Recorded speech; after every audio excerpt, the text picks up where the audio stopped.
Hello everyone, good morning student, learner and viewers. आज हम लोग ऑक्सफोर्ड जूनियर इंग्लिश ट्रांसलेशन में lesson number 4 use of A and the के topic को समझने वाले हैं। तो सबसे पहले इसमें जो हम लोग देखने वाले हैं वो देखने वाले हैं यूज ऑफ ए एन, क्योंकि द का प्रयोग हम लोग लास्ट में देखेंगे। सबसे पहले ए एन का प्रयोग, इस नोट को आप निश्चित रूप से नोट कर लें, क्योंकि इस ए एन का प्रयोग को मैंने अच्छी तरह से यहाँ पे लिख रखा है। जो भी बिगनर्स स्टूडेंट हैं उनके लिए काफ़ी लाभप्रद है, इसलिए इस वीडियो को जरूर रूप से शेयर करें। तो सबसे पहले हम लोग यूज ऑफ ए एन का प्रयोग में जानने वाले हैं कि इस नोट को पहले ये हम पढ़ते हैं और इसको हम बाद में आपको बहुत अच्छी तरह से क्लियर भी करेंगे। तो आप निश्चित रूप से ध्यान से इस नोट को जानेंगे।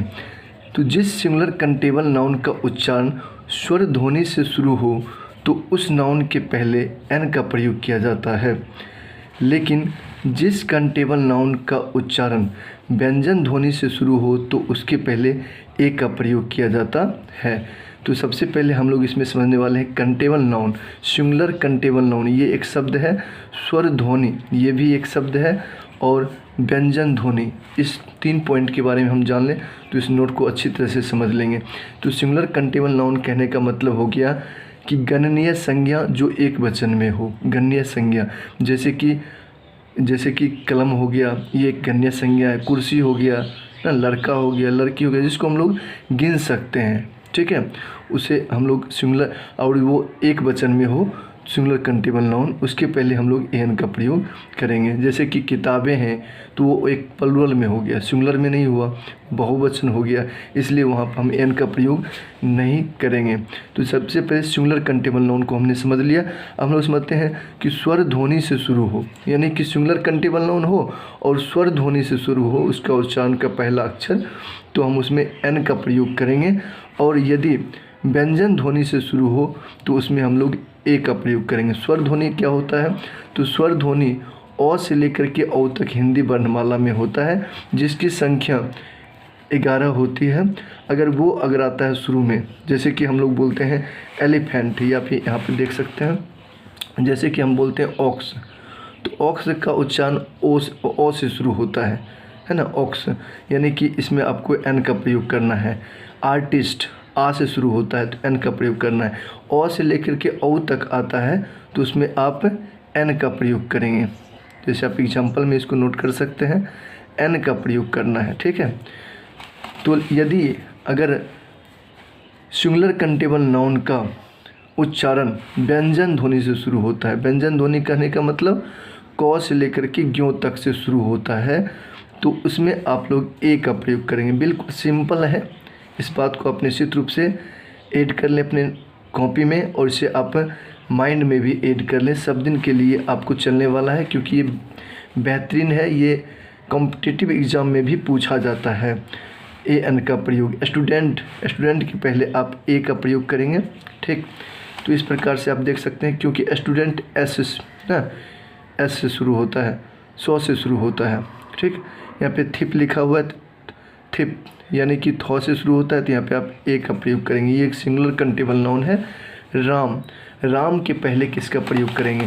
तो यहाँ तो बताया जा रहा है सिंगुलर कंटेबल नाउन, है ना, और ये जो है नाम जो है कंटेबल नाउन तो है नहीं, तो इसमें आप लोग बिल्कुल ए एन का प्रयोग नहीं करेंगे।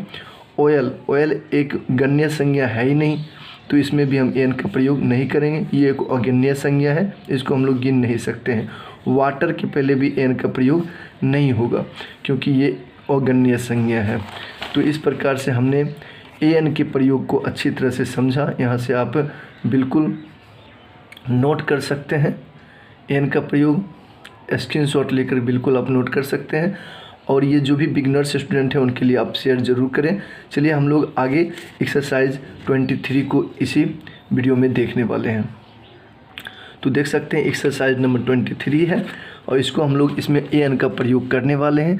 तो आप लोग ध्यान से इस एक्सरसाइज को कुछ समय लगा करके देखेंगे तो आपको बहुत ही अच्छी तरह से क्लियर हो जाएगी, और आप किसी को बता भी सकते हैं। तो चलिए हम लोग इसको देर ना करते हुए एकदम लास्ट तक देखेंगे। कम से कम समय में बताने की कोशिश करूँगा। तो यह एक घोड़ा है, तो इसका हो जाएगा, सबसे पहले कैपिटल लेटर का यूज करना है, देख सकते हैं ट्रांसलेशन का। तो this is a horse, full stop का प्रयोग करना। बिल्कुल आपको ट्रांसलेट इनटू इंग्लिश क्लियर हो जाएगी, किसी भी प्रकार का आपको दुविधा नहीं रहेगा, सारे रूल के साथ मैं बताने वाला हूँ। तो यहाँ पे आप दिस इज एन एग लिखेंगे। एन एग क्यों होगा? क्योंकि एग सिंगुलर काउंटेबल नाउन है और उसके पहले पहला उच्चारण इसका ए से शुरू होता है। ठीक, वह एक हाथी है, तो that is an elephant. Next है यह एक छाता है, तो दिस इज एन अम्ब्रेला। बिल्कुल आप बिगनर से हैं तो इसी प्रकार से शुरुआत करें इंग्लिश का, तो आप निश्चित रूप से इंग्लिश में इंटेलिजेंट हो जाएंगे। यहाँ पे देखिए लिखा हुआ है वह, तो दैट इज एन एस। मैं एक भारतीय हूँ, आई एम एन इंडियन।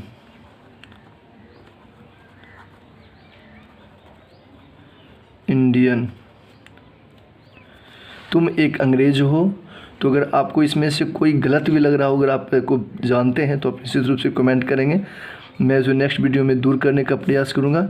और आप यदि नहीं जानते हैं, अगर आप अच्छी तरह से समझने वाले हैं तो आप निश्चित रूप से समझें, क्योंकि मैं बिल्कुल 100% इसमें सही बताने का प्रयास कर रहा हूँ। तो यू आर, क्योंकि एक सिंपल सा टॉपिक है ये, और ये आप निश्चित रूप से सिंपल से ही ना आप एडवांस तक जाते हैं, इसीलिए कहना कहीं सिंपल टॉपिक को भी आपको इग्नोर नहीं करना चाहिए। तुम एक अंग्रेज हो, तो you are English man. You are an English man हो जाएगी यहाँ पे। तो आप यहाँ पे लिखेंगे English man, ENGLISH, English man. आप एक कवि हो, यू आर ए पोइट। आप कमेंट ज़रूर करना, लाइक ज़रूर करना वीडियो को, इससे मुझे मोटिवेशन मिलती है। तो आप निश्चित रूप से ये सारे काम ज़रूर करेंगे। मैं एक संपादक हूँ, आई एम एन एडिटर। वे एक हाकिम है, वे एक हाकिम है। यहाँ पे देख सकते हैं वे एक हाकिम है, तो यहाँ पर आपको वे का इंग्लिश ही लिखना पड़ेगा, ये आपको निश्चित रूप से जानना ज़रूरी है। वे लोग यहाँ पे नहीं कर रहा है, वे वह का ही रूप है। वे एक हाकिम है, तो यानी कि ही इज एन ऑफिसर।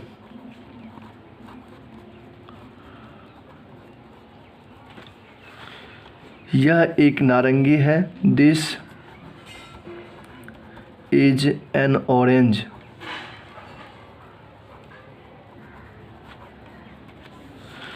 वह एक उल्लू है, दैट इज एन आउल। यह एक कुल्हाड़ी है, दिस इज एन ऑक्स। वह एक विद्यार्थी है, दैट इज ए स्टूडेंट।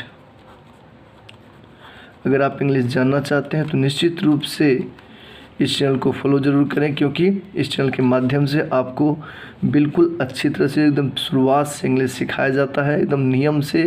कोई इसमें ये नहीं इधर उधर से नहीं, बल्कि आपको एकदम लाइन से, रूल से सिखाया जाता है। देख सकते हैं मेरे प्लेलिस्ट में जा कर के। नेक्स्ट है राम एक हाकिम है, तो राम इज एन ऑफिसर।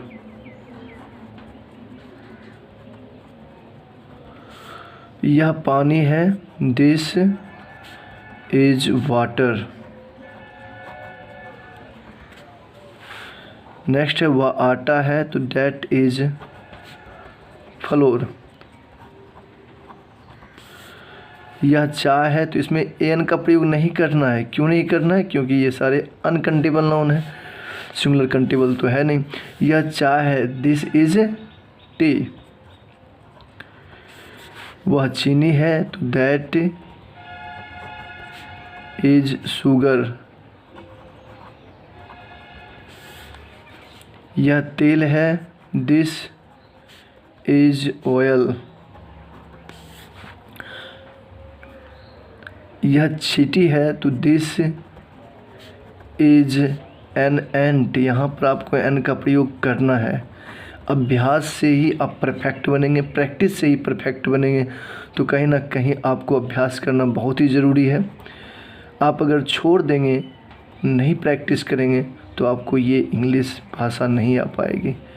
अगर आप इंग्लिश भाषा जानना चाहते हैं तो निश्चित रूप से आपको प्रैक्टिस शुरुआत से ही करनी पड़ेगी। छोटे छोटे चीज़ों को भी इग्नोर नहीं करना है। यह स्याही है, दिस इज़ इंक। इसमें आपको एन का प्रयोग नहीं करना है। वह दवात है, that is an ink pot. इसमें आपको एन का प्रयोग करना। देख सकते हैं कितनी अच्छी तरह से इस बुक में एक्सरसाइज में बनाने के लिए दिया गया है, प्रैक्टिस करने के लिए।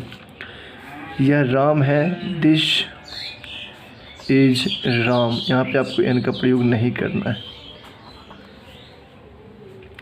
वह सीता है, दैट इज सीता। इसमें आपको सबसे पहले कैपिटल लेटर का यूज करना है। क्यों करना है?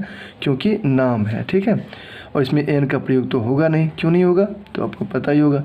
आई एम मदन, तो इसमें आप नाम को हम गिन नहीं सकते हैं, इसलिए इसमें आपको अगन्य संज्ञा है ना, इसलिए इसमें हम लोग इसको एन का प्रयोग नहीं करना। नाम के पहले एन का प्रयोग नहीं करना, क्योंकि ये प्रॉपर नाउन है। आई एम मदन, मैं कवि हूँ। I am a poet.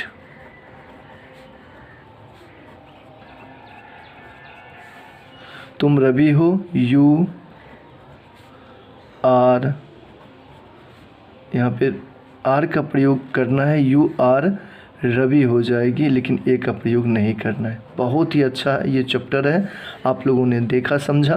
तो निश्चित रूप से अगर आपने पहली बार में नहीं समझा, एक दो बार और देखिए और प्रैक्टिस आपको हो जाएगी। और आप किसी को बता भी सकते हैं। अगर आप स्टूडेंट हैं तो आप बिल्कुल अच्छी तरह से सीख सकते हैं। एक दो बार आपको देखना पड़ेगा, क्योंकि ये एक्सरसाइज में निश्चित रूप से बहुत स्टूडेंट से गलत होने की संभावना है, जो भी बिगनर्स है। अगर आप प्रैक्टिस करना चाहते हैं तो बिल्कुल प्रैक्टिस यहाँ से कर सकते हैं। यहाँ तक देखने के लिए आपको बहुत बहुत धन्यवाद। फिर मिलते हैं नेक्स्ट वीडियो में अगले टॉपिक को लेकर। बेस्ट ऑफ लक, आपका दिन शुभ हो।